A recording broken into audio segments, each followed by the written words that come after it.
안녕하세요. 미국 이타카에 살고 있는 춘배입니다. 여러분, 오늘은 우버의 소식을 전해드릴게요. 지난번에 3분기 실적 발표가 나온 이후 우버의 주가 움직임은 눈에 띕니다. 일단 3분기 실적 요약을 해보겠습니다.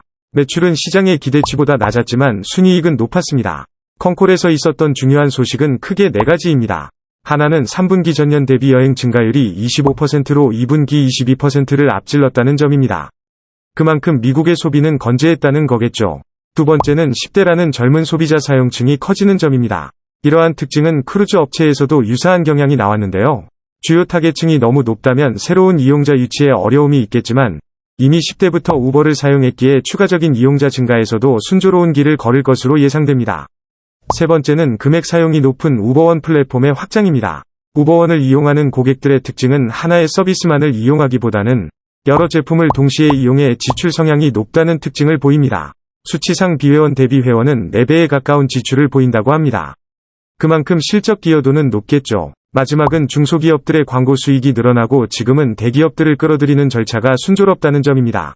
우버 플랫폼의 큰 잠재력 중 하나는 이용자가 많고 일상 중 차량 탑승 시간을 서비스 시간으로 확보 가능하기에 광고에 대한 잠재력을 보유하고 있다는 것입니다. 수익성의 한계가 있는 기존 비즈니스에서 점프를 할 수 있는 기회로 여겨집니다. 우버는 일단 시장의 점유율이 높다는 것도 있지만 이제 차량 공유와 음식 배달 사업에서 돈을 벌기 시작해 미국의 주요 지표인 S&P 500에 들어가는 것으로 기대감을 받았습니다. 지난 4분기 동안 일반회계 기준 흑자를 기록했고 시총도 기준치를 넘어섰죠. 결국 지난 미국 현지 시간 12월 1일 편입이 결정되며 18일에 실질적인 재조정이 이루어질 예정입니다. 약 0.3%의 비중을 차지할 것으로 예상되고 있죠. 수급 측면에서 이제 센티를 받을 것으로 기대됩니다. 돈을 못 벌다가 이제야 가시권에 들어가기 시작한 우버의 미래는 2가지 특징으로 생각됩니다.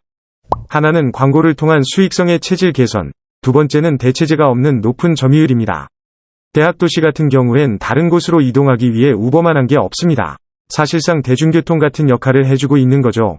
또 우버는 이미 한 차례 주가 조정을 받았기에 장기 측면의 밸류에이션 부담은 줄어들어 있죠. 우버의 미래가 궁금해지네요. 이상 이타카 교포 박춘배였습니다. 사랑해요 여러분.